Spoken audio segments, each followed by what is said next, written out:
everybody. It's Grandpa Humbke here again. Way back in August of 1971, our family of 5 boarded a Twin Beach aircraft and made the 950-kilometer flight north from Winnipeg to Oxford House. The province of Manitoba is in the center of Canada, and flying north, soon all you can see is lakes and forests. The province is known as the land of 100,000 lakes. There are so many lakes, about 90,000 still have no name. Oxford Lake is the 13th largest lake in Manitoba and has over 40 miles of shoreline. Our youngest daughter, Naomi, was entering kindergarten. Nadine would be in grade 2, and Roxanne, grade 3.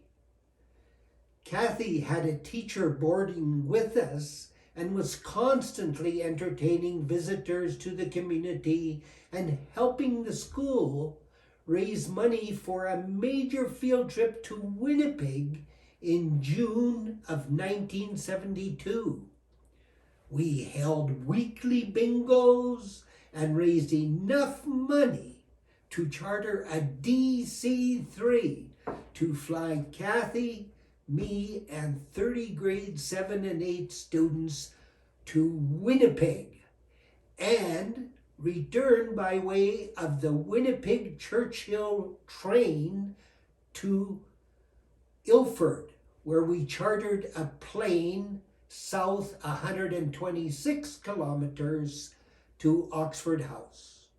It was the longest trip we ever took, with such a great responsibility for the safety and care of students.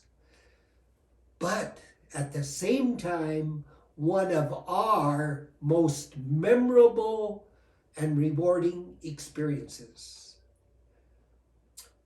We had a wonderful time during our stay at Oxford House, but an enormous tragedy befell the community on June 24th, 1972, which made our last week there a blur of activity.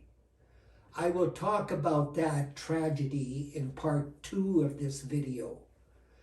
That tragedy was to permanently change the community and still affected our lives years later. Oxford House is a First Nations Cree community in northern Manitoba, located on Oxford House 24 Indian Reserve at the northeast end of Oxford Lake, which is the mouth of the Hayes River.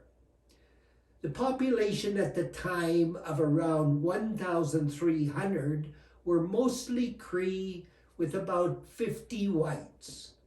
Today, the population is 2,600, of which 2,250 reside on the reserve and 350 are from outside Oxford House.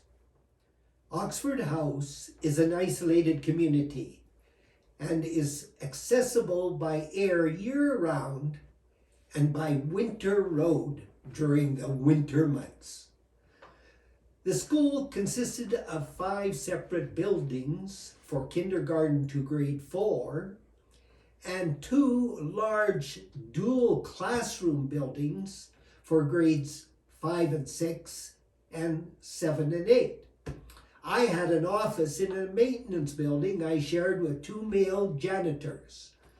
John Hart was the head janitor and spoke English. He was a great help to me in connecting with the community. The school was able to employ 2 local ladies to run the kindergarten. One day, I stepped inside the kindergarten to observe the class, and I saw the ladies at 2 round tables, each keeping 10 kindergarten children sitting quietly, while at the teacher's desk, Naomi was reading a nursery story to the class. She was a passionate reader and was reading a story with great energy. I slowly left the room with a sense of pride in how she could endear herself to her peers and the 2 adults in a new environment. Nadine, in grade 2, now tells me that the first boy she ever had a crush on was another local boy in grade 2 named Edward.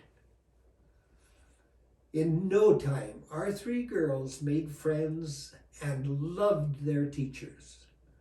I think it happened because we moved each year and often to new and different learning environments. They all grew up being great friends with each other's and their mother. At present, the 3 of them still take week-long trips and have a wonderful time together. The school had a large wood motorboat for making the trip to the Hudson Bay store in the summer, and a skidoo and sled for the winter.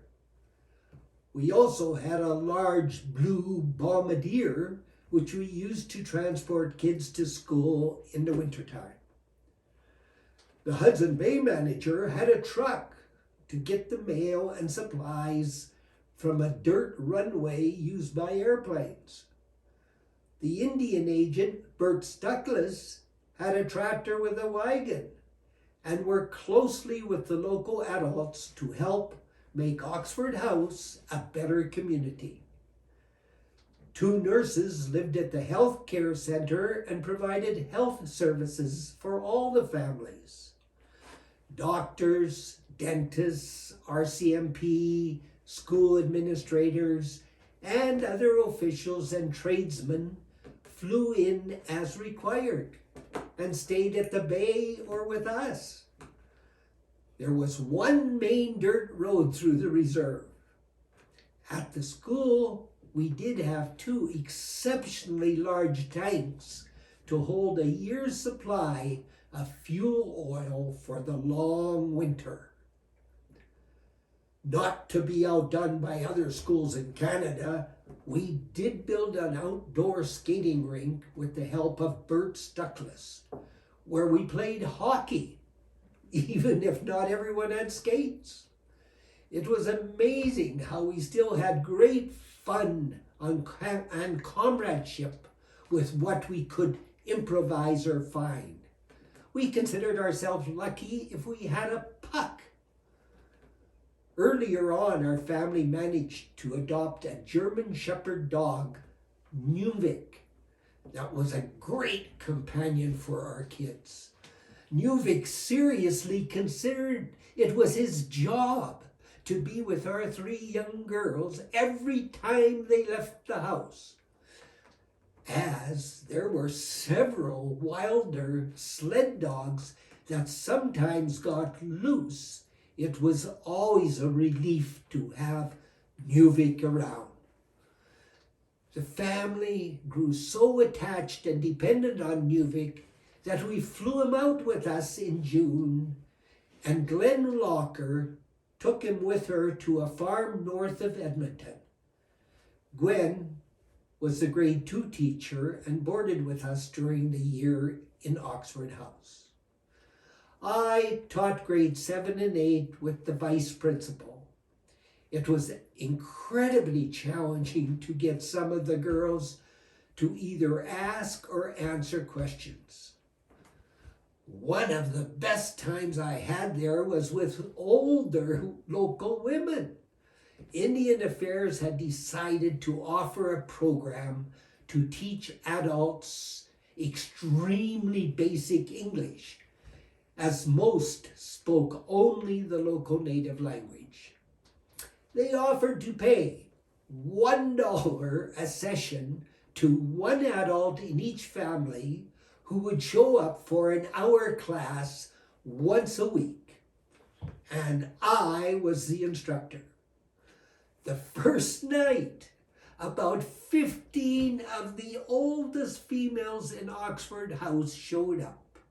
It seemed that families had chosen the oldest grandmothers to attend the class with their friends. It was a riot. I did not speak a word of their language, and they did not speak any English. It was a great experience doing sign language, and we spent most of our time laughing at ourselves and each other.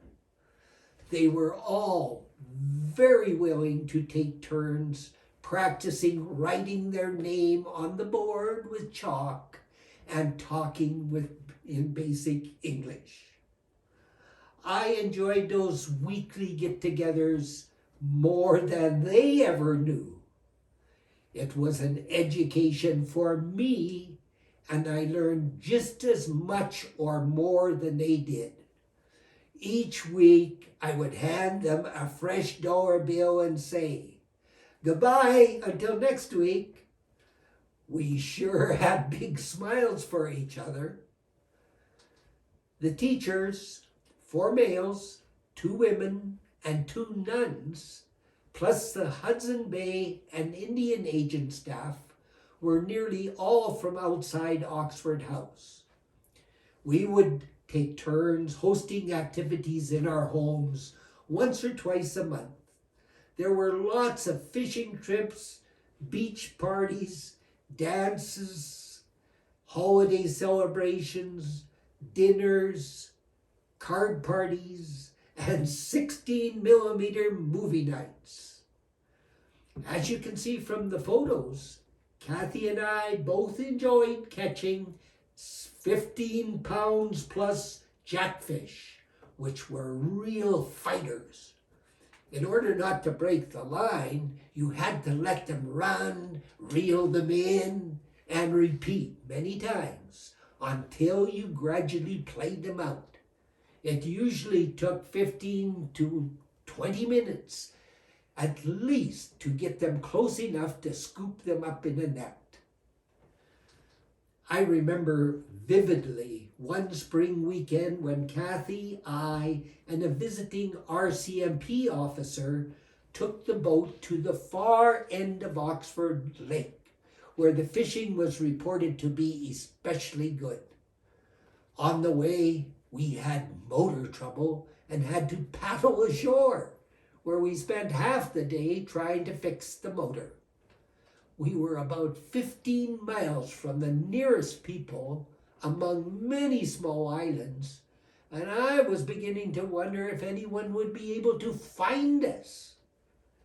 But we got the motor going, continued on our way, and caught some record-sized jackfish, where another stream entered the lake. We set up our tent, fried jackfish for supper, and sat around the fire, marveling at just how many stars there were. The fresh air, the complete lack of human sounds, the crackle of the fire, and the night sky will always be a fond memory of Oxford Lake. We sure slept well that night, and we had a good trip back the next day to Oxford House. Oxford House hosted a 2-day teachers' convention for about 50 other teachers who flew in from schools at Red Sucker Lake, God's Lake, and Island Lake, plus speakers and administrators from Winnipeg. It sure stretched our ability to find beds for all, but we did. And in true North fashion, everybody worked hard and played harder. Our wives and teachers opened their homes and kitchens for all. As I mentioned earlier, our weekly bingo was a great success in the community. Kathy and I and helpers would hold it using 2 classrooms, and we raised enough money to charter the DC-3, plus the cost of train tickets. In part 2, I will tell you all about our fantastic trip and the tragedy that changed Oxford House and us.